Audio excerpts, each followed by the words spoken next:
What's going on, guys? Today I'm going to go over another cribbage video, and before I start the video I wanted to say thanks for all the commentary on, or all the comments on my other videos. I'm glad to see you guys are getting engaged, and I just, so you guys know, I'm definitely reading them and I'm hearing what you guys are saying. I One of the comments that I'm getting is I should use the Cribbage Live app. Personally, I think this app looks better. I think it looks cooler, but that's just me. I can play games on whatever Cribbage app you guys want, so I'll probably sprinkle in some videos with the Cribbage Live app instead of this app. And also, I got a comment mentioning I go a little bit too fast. I just wanted to apologize for that. Sometimes I get a little bit ahead of myself and I get a little excited, or get a little frustrated, but I'll try to slow it down a little bit. In this video, I'm going to go over the what to put into your opponent's crib and what to put in your crib, and kind of tips and tricks and what to look for in that.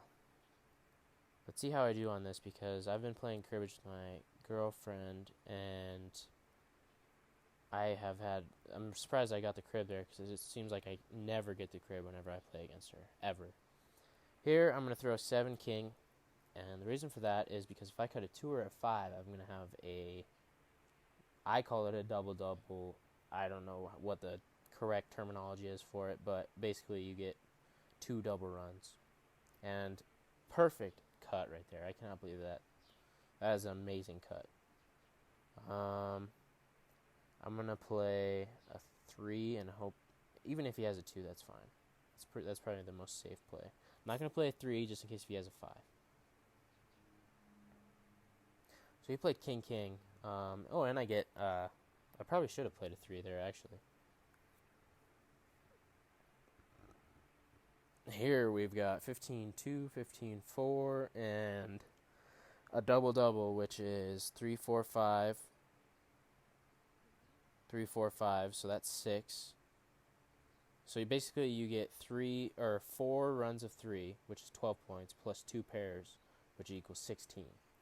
So whenever you see you get a double like this, where you get a pair, 2 pair, and then a connector, it's always worth 16 points plus your 15. So right here I've got 15-2, 15-4, and 16 is 20. So that was a home run right there. Ooh, I almost got 5 of the same suit in my crib, which is very lucky, but I got 15-2, 15-4.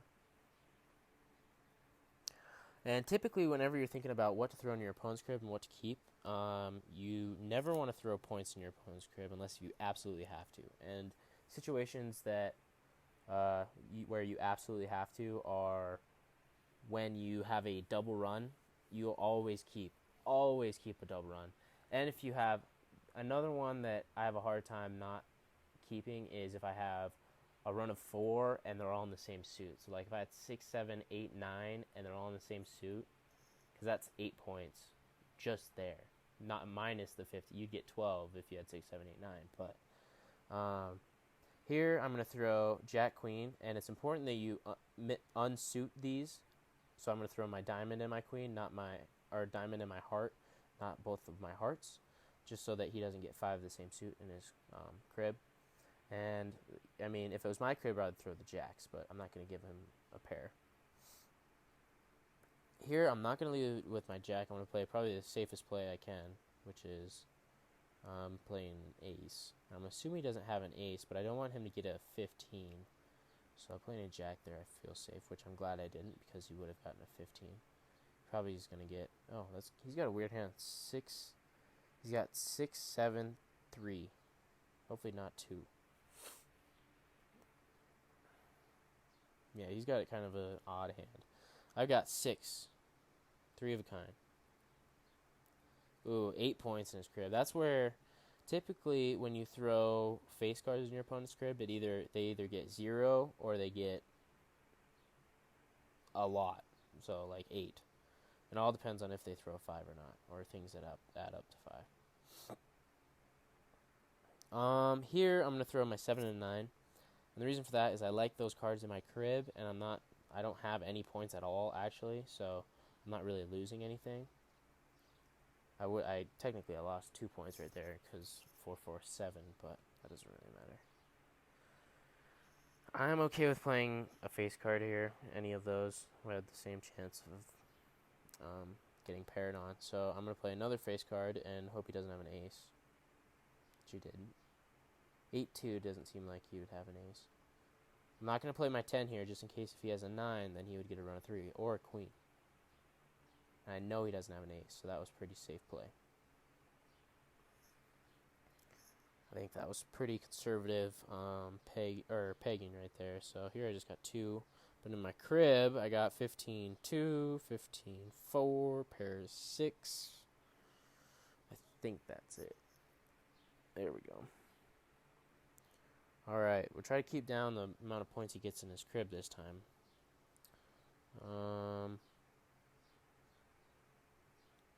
I'm going to keep 5 Jack Jack. So basically I have to choose from ace, 3, and 9. Because I'm going to keep those cards no matter what. Throwing your 9 and your 3. The last thing you're going to want to throw is your ace and your 3. Just because it's a combination that they can get a run of 3 off of pretty easily. And also throwing a 9 and a 3 isn't very good. But at the same time, you're keeping your ace, which is going to give you a good chance at getting a 31. So, and I like the idea, since it's his crib, I can play Jack. He can maybe play Jack. I can play Jack. And then he doesn't have an ace, and then I can get 31. So then I'll get 8 points. So throwing this is personally what I would do, but you could throw 9 ace, and that would be totally fine. So I'm going to lead with the Jack. That's the most safe play that I have. And here you have to be kind of cautious because a lot of people will set themselves up and expect you to play a face card, which I'm going to because I don't want to waste my 5 or my ace. But like I wouldn't be surprised if I was him, I would probably had a 3 and try to set myself up there. But we don't have very similar hands, so here I got 15-2, 4, pair 6, and knobs is 7. Oof. But we held him 2 points in his crib, so I think we made the right choice. And he gave himself his only points, so you love to see that. Here I'm going to throw ace 7 every time, just because I'm keeping all the points in my hand. And I'm going to get that 15. Hopefully he plays a 5. Waste of a 5 right there. And he gets 31. So he had king, king, ace, or face card, ace. So I'm going to assume he's got a 4. No, he's got a 6. So he doesn't have a very good hand. He's probably got 4 points, yeah. Here I got 15-2, 4, 6, 8, pairs 10. There's no more. Oops.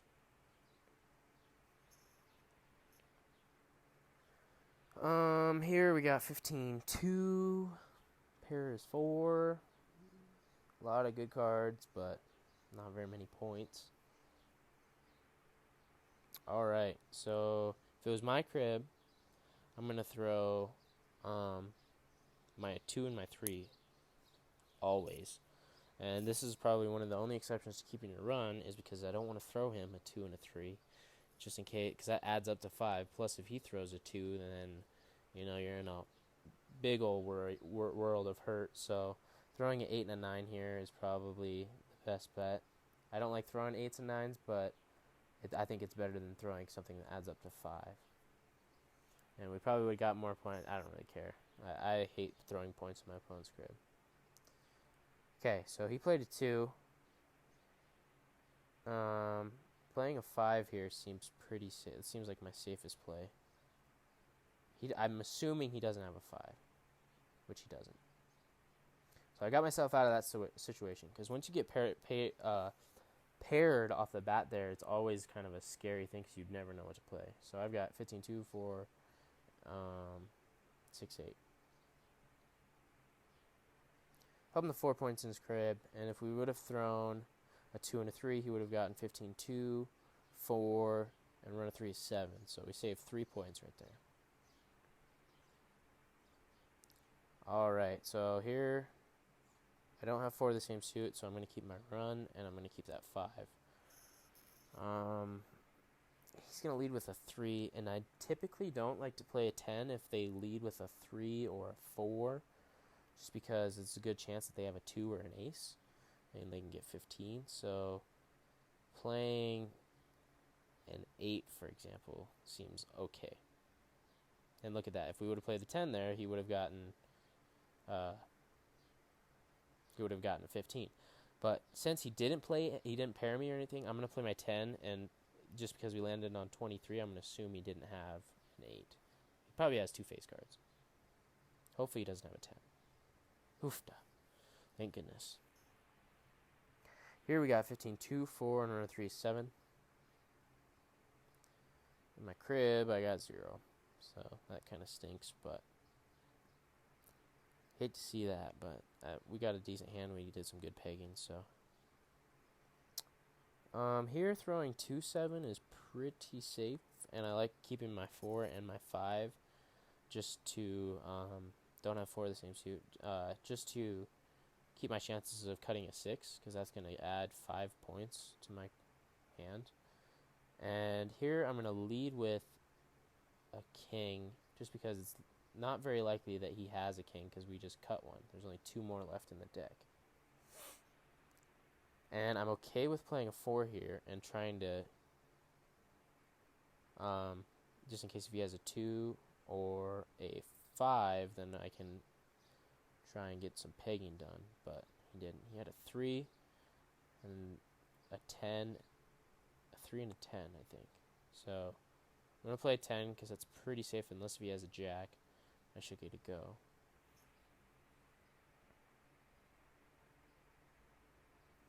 Here we got 15, 2, 4, 6, pairs 8. Oh, and knobs is 9. Almost forgot the knobs there, guys. Held him to 2 points in his crib. You love to see it. Love to see when you hold him under 4. See, for example, if it was my opponent's crib here, this would be a very hard decision because you don't really want to throw him your pair 7, so you'd almost have to break up your hand. I'd probably throw 2 and a jack. But here I'm going to load up my crib and keep all my points. I'm going to 15 him here, and I'm assuming he's got a 5. Oh, he didn't. I'm not going to... This is a common mistake. A lot of people play their 3 here just because they're not really thinking about it. But if you play your 3, then you end up on 28. There's a chance that he has a 3, and then he could get 31. Plus, he might still have a 3. Oh, and there it is.